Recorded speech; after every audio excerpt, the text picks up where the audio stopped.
చిలుక తెచ్చిన అమృత ఫలం. విదర్భ దేశాన్ని విక్రమసింహుడు అనే రాజు పరిపాలించేవాడు. ఆయన సతీమణి మాలినీదేవి మహాసాధ్వి. వాళ్లకు అన్ని సుఖాలు ఉన్నా వివాహమై చాలా కాలమైనా సంతానం కలుగలేదు. సంతానం కోసం రాజు రాణి ఎన్నో యజ్ఞాలు యాగాలు చేయించారు. కానీ ఫలితం లేకపోయింది. రాణిగారు ఈ బాధను మర్చిపోవడానికి ఆమె తన గదిలో ఎన్నో రకరకాల పక్షులను పెంచుతూ ఉండేది. ఆమె దిగులు కొంచెమైనా తగ్గుతుందనే ఉద్దేశంతో రాజుగారు అనేక దేశాల నుండి రకరకాల పక్షులను తెప్పించి రాణిగారికి బహుమతిగా ఇచ్చేవారు. రాణిగారు ఎక్కువ సమయం ఆ పక్షులతోనే గడిపేది. ఆ పక్షుల కిలకిలా రావాలతో రాణిగారికి కొంచెం ఊరటగా మనశ్శాంతిగా ఉండేది. ఒకరోజు ఆస్థాన విదూషకుడు వెంకట శర్మ పంజరంలో ఒక చిలుకను తెచ్చి రాజుగారికి చూపుతూ, మహారాజా, ఇది మామూలు చిలుక కాదు, మాట్లాడే చిలుక. అంతేకాక ఇది చాలా తెలివి కలది. మనుషులు ఏది అడిగినా ఇది మనుష్య భాషలోనే సమాధానం చెబుతుంది. అంతేకాక దీనికి ప్రపంచంలో ఉన్న దీవులన్నీ తెలుసును. హిమాలయాల నుండి ఒక మహర్షి మా ఇంట వారం పాటు ఉండి నా ఆతిథ్యానికి మెచ్చుకుని ఈ చిలుకను నాకు కానుకగా ఇచ్చారు. కానీ ఈ చిలుక నా దగ్గర ఉండడం కంటే మీ దగ్గర, మహారాణి గారి దగ్గర ఉంటే బాగుంటుందని నేను మీ దగ్గరకు తెచ్చాను మహారాజా అన్నాడు వినయంగా. రాజుగారు వెంకటశర్మ ఇచ్చిన చిలుకను పంజరం నుండి బయటకు తీసి దానితో చాలాసేపు ముచ్చటించారు. దాని మాటలు తెలివితేటలు రాజుగారిని ఎంతగానో ఆకర్షించాయి. వెంకటశర్మకు విలువైన కానుకలు ఇచ్చి పంపేశారు. ఆ చిలుకను తీసుకువెళ్ళి రాజుగారు రాణిగారికి బహుమతిగా ఇచ్చారు. రాణి ఆ చిలుకతో ముచ్చటించి దాని మాటలకు ఎంతో అబ్బురపడ్డారు. ఆ చిలుక వచ్చిన రోజు నుండి రాణిగారికి సంతానం లేని దిగులన్నది లేదు. ఆమె చాలా ఉల్లాసంగా ఉండసాగింది. చిలుకను తన సొంత బిడ్డలాగే భావించింది. రాణిగారి ఆనందాన్ని చూసిన రాజుగారు చాలా సంతోషించారు. ఇంతకు ముందెన్నడూ ఆమె ముఖంలో ఇంత ఆనందాన్ని రాజు చూసి ఎరుగరు. రాణిగారు చిలుకను పంజరములో నుండి తీసి తన గదిలోనే ఉంచుకున్నది. రాజు రాణి భోజనం చేసేటప్పుడు అది కూడా వారితో పాటే తినేది. హంసతూలికా తల్పం మీదే నిద్రపోయేది. ఇలా ఆనందంగా రోజులు గడిచిపోతున్నాయి. ఒకరోజు ఆకాశంలో ఒక చిలుకల గుంపు ఎగురుతూ వెళ్ళడం ఆ చిలుక చూసింది. అది ఆ చిలుకల దగ్గరకు పోయి కొంతసేపు ఏదో మాట్లాడి తిరిగి వచ్చింది. రాణిగారు అది చూసి, ఏమిటి, మీ స్నేహితులతో ఎంతసేపు ముచ్చటించావు అని అడిగింది. ఆ చిలుక ఈ విధంగా చెప్పింది. సప్త సముద్రాల ఆవల ఒక చిన్న దీవిలో అమృత మామిడి చెట్టు ఒకటి ఉన్నది. ఆ చెట్టుకు సంవత్సరానికి ఒక ఫలమే కాస్తుంది. ఆ చెట్టుకే పండి రాలిన ఫలం తిన్నవారికి మరణ భయం కానీ రోగాల భయం కానీ ఉండదు. ఆ ఫలాన్ని ముసలివారికి పెడితే యవ్వనవంతులవుతారు. రోగిష్టి వారికి తినిపిస్తే పరిపూర్ణ ఆరోగ్యవంతులవుతారు. మరణశయ్య మీద ఉన్నవారైనా కొన ప్రాణం ఉన్నవారైనా ఆ ఫలాన్ని తింటే లేచి కూర్చుని పూర్తి ఆరోగ్యంతో జీవిస్తారు. అందుకే దానిని అమృత ఫలం అంటారు. కానీ ఆ ఫలం తీసుకురావాలంటే చాలా కష్టం. ఆ దీవికి కాపలాగా ఎన్నో మంత్రతంత్ర విద్యలు నేర్చిన వారు కాపలాగా ఉంటారు. ఒక్క మహర్నవమి రోజు తెల్లవారుజామున బ్రాహ్మీ ముహూర్తాన కొన్ని ఘడియలు వారి తంత్రశక్తులు పనిచేయవు. ఆ ఘడియలు మనం కనిపెట్టి ఆ సమయంలో వెళ్ళి ఆ పండు తేగలిగితే మనం ఆ పండు ద్వారా రాజ్యంలో చాలా మందికి మంచి చేయవచ్చు అని చెప్పింది చిలుక. ఆ దీవుల గురించి ఆ పండు గురించి ఇన్ని సంగతులు నీకెలా తెలుసు అని రాణి ఆశ్చర్యంగా అడిగింది. నేను చాలా రోజులు హిమాలయాల్లో ఉండే ఋషుల దగ్గర పెరిగాను. వాళ్లతో కలిసి చాలా దీవులు సందర్శించాను అని చెప్పింది చిలుక. తరువాత ఆ చిలుక రాణితో, అమ్మా, నేను సప్త సముద్రాల ఆవలనున్న దీవికి పోయి అమృత ఫలం తెస్తాను. మీరు నాన్నగారు నాకు అనుమతి ఇప్పించండి అని కోరింది. అందుకు రాణి, నువ్వొక్కదానివే అంత దూరం పోయి ఆ ఫలం తేగలవా? అయినా అన్ని రోజులు నిన్ను విడిచి మేమెలా ఉండగలం చెప్పు అన్నది రాణి కన్నీరు కారుస్తూ. అంతలో అక్కడికి వచ్చిన రాజుగారు విషయం అంతా విని, మహారాణి, నీవు మన చిలుకను గురించి తక్కువ అంచనా వేయకు. అది మహాపురుషుల సాంగత్యంలో పెరిగిన చిలుక. దానికి అన్ని సంగతులు మనకన్నా ఎక్కువగానే తెలుసు. నువ్వేమీ దాని గురించి విచారించకు. మన చిలుక అమృత ఫలం తేగలిగితే మన రాజ్యంలో అందరూ రోగ మరణ భయాలు లేకుండా ఆరోగ్యంగా ఆనందంగా ఉండగలరు. రాజ్యం సుభిక్షంగా ఉంటుంది అని రాణిగారికి ధైర్యం చెప్పి చిలుకను దీవికి వెళ్ళడానికి అనుమతి ఇచ్చారు. అది విన్న చిలుక ఎంతో సంతోషించి రాజు రాణి ఆశీర్వాదాలు తీసుకుని వెంటనే సప్త సముద్రాల ఆవలనున్న దీవికి బయలుదేరి వెళ్ళింది. అది ముందుగా బయలుదేరి వెళుతున్న చిలకల గుంపుని దాటుకొని అన్నింటికంటే ముందుగానే సప్త సముద్రాలు దాటి దీవిలోకి చేరింది.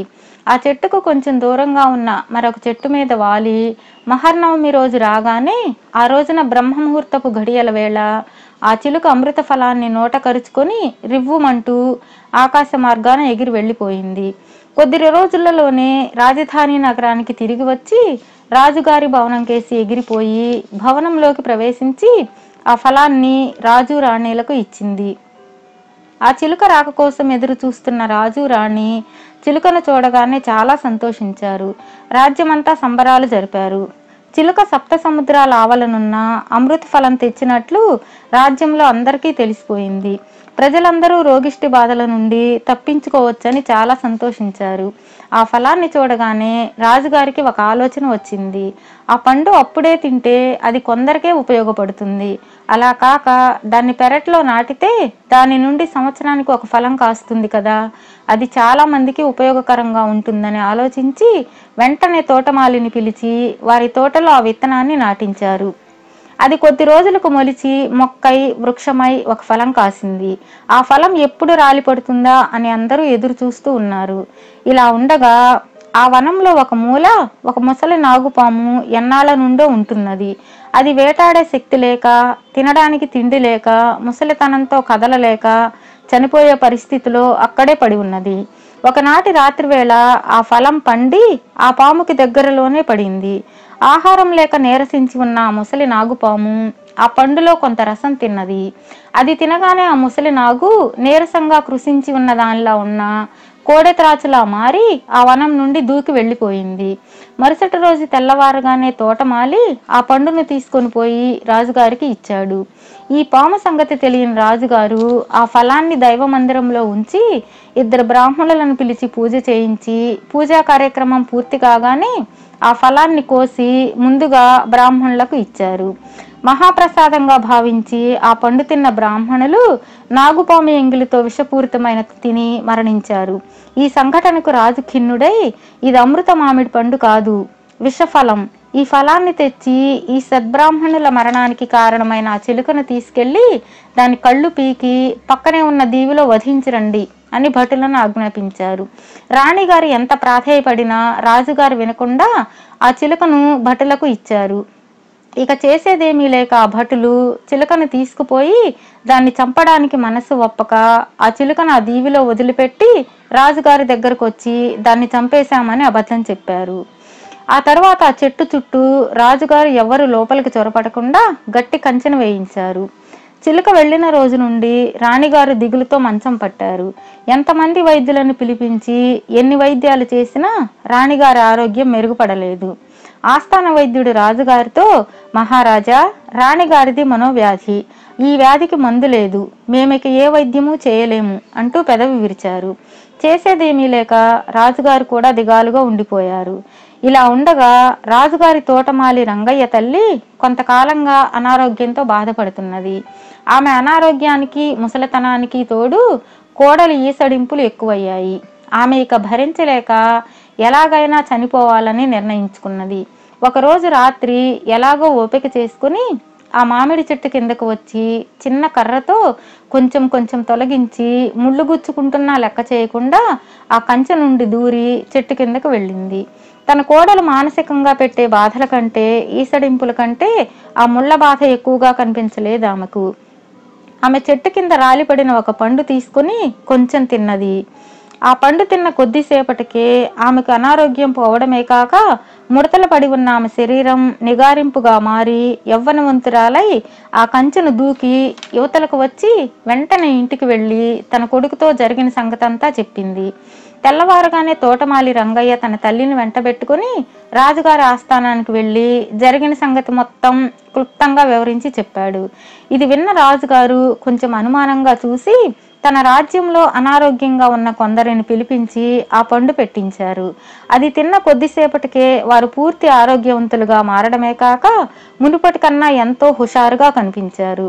ఇది చూసిన రాజుగారికి తన చిలకకు చేసిన అన్యాయం గుర్తుకు వచ్చింది. ఆయన చాలా బాధపడ్డారు. ఏం జరిగిందో పూర్తిగా తెలుసుకోకుండానే చిలకను అనుమానించి దీవులకు తీసుకెళ్లి చంపమనడం గుర్తుకు వచ్చి ఆయన బాధతో కృంగిపోసాగారు. రాణిగారేమో మనోవ్యాధితో మంచం పట్టి ఉన్నారు. తన ప్రాణానికి ప్రాణంగా పెంచుకున్న చిలకను చంపించడం వల్లనే రాణిగారికి ఇలా అయింది, తను ఎంత పాపం చేశాను అనుకొని ఆలోచనలోనే ఎక్కువ సమయం గడిపి ఆహారం సరిగా తీసుకోక, నిద్ర సరిగా పోక అనారోగ్యం పాలయ్యారు. రాజవైద్యులు రాజు రాణేలకు ఇద్దరికి వైద్యం చేస్తూనే ఉన్నారు. కానీ ఫలితం మాత్రం కనిపించలేదు. ఇది చూసిన రాజభటులు తాము చిలుకను వదిలిపెట్టిన దీవికి వెళ్లి చూడగా ఆ దీవిలోని ఒక వృక్షం మీద చిలుకల గుంపులో ఆ చిలుక కనిపించింది. ఆ భటులను చూడగానే వెంటనే చిలుక గుర్తుపట్టి ఒక్క ఉదుటన భటులను సమీపించి, అమ్మా నాన్న ఎలా ఉన్నారు? రాజ్యంలో అందరూ క్షేమమేనా? అందరూ ఆరోగ్యంగా ఉన్నారా అని అడిగింది చిలుక. రాజ్యంలో జరిగిన సంగతులన్నీ, దీవిలో వదిలిన దగ్గర నుంచి జరిగిన సంగతులంతా భటులు మొత్తం చిలుకకు చెప్పి, అమ్మా చిలకమ్మ, మీరు లేని బాధతో రాణిగారు మనోవ్యాధితో మంచం పట్టారు. అది విషపండు కాదు, అమృత ఫలం అని తెలిసిన తర్వాత పశ్చాత్తాపంతో రాజుగారు కృషించి అనారోగ్యం పాలయ్యారు. నువ్వు వస్తే తప్ప వారి ఆరోగ్యాలు కుదుట పడవు తల్లి అని వేడుకున్నారు. నన్ను చంపానని మీరు రాజుగారికి అబద్ధం చెప్పి ఉన్నారు కదా, నేను మీతో వస్తే రాజుగారు మిమ్మల్ని శిక్షిస్తారేమో అన్నది చిలక. మమ్మల్ని శిక్షించినా మా ప్రాణాలు పోయినా పర్వాలేదు తల్లి, కానీ నువ్వు వెంటనే మాతో రాజధానికి వచ్చి రాజు రాణిల ఆరోగ్యం బాగు చేసి రాజ్యానికి మంచి చేయి అని ప్రాధేయపడ్డారు. వెంటనే చిలుక ఆ దీవి నుండి బయలుదేరి భటుల కంటే ముందుగానే రాజప్రాసాదానికి వెళ్ళింది. అక్కడ అనారోగ్యంతో ఏడ్చి ఏడ్చి కళ్ళు కూడా మసకవారిన రాణిగారి దీనావస్థను చూసి చలించిపోయింది. అది వెంటనే తోటలోకి పోయి ఒక అమృత ఫలం తెచ్చి దాన్ని రాజు రాణేలకు తినిపించింది. వెంటనే వాళ్ళిద్దరికీ కంటి చూపు సరిగా రావడమే కాక అనారోగ్యం తగ్గిపోయి పూర్తి ఆరోగ్యవంతులుగా మారి యవ్వనవంతులుగా తయారయ్యారు. ఆ చిలుకను చూడగానే రాజు రాణి చాలా సంతోషించి, నా తల్లి, నువ్వు బ్రతికే ఉన్నావా? మమ్మల్ని కాపాడడానికే వచ్చావా తల్లి అని కన్నీటి పర్యంతమయ్యారు. వెంటనే చిలుక భటులు తనను చంపకుండా తనను దీవిలో వదిలేసి వచ్చిన సంగతి వివరంగా చెప్పి భటులు అలా చేసినందుకు వారిని క్షమించమని వేడుకున్నది. రాజుగారు సరేనని అంగీకరించారు. భటులను పిలిపించి వాళ్ళు చిలుకన ప్రాణాలను కాపాడటమే కాక వారిద్దరి ప్రాణాలు కూడా నిలబెట్టినందుకు పరోక్షంగా మీరేనంటూ వారిని అభినందించి వారికి విలువైన కానుకలు ఇచ్చి పంపారు. ఆ తర్వాత ఆ ఫలాలతో ఎంతో మంది రోగులను బాగు చేయడమే కాక మరణశయ్య మీద ఉన్న వారికి కూడా ఆ పండు ప్రాణాలు కాపాడారు. దాంతో రాజ్యం సుభిక్షంగా తయారైపోయింది. రాజ్యానికి తమకు మంచి చేసిన ఆ చిలుకను రాజు రాణి ఎంతో ప్రేమగా కన్నబిడ్డలా చూసుకుంటూ ఎంతో కాలం ప్రజానురంజకంగా పరిపాలన చేసి హాయిగా జీవించారు.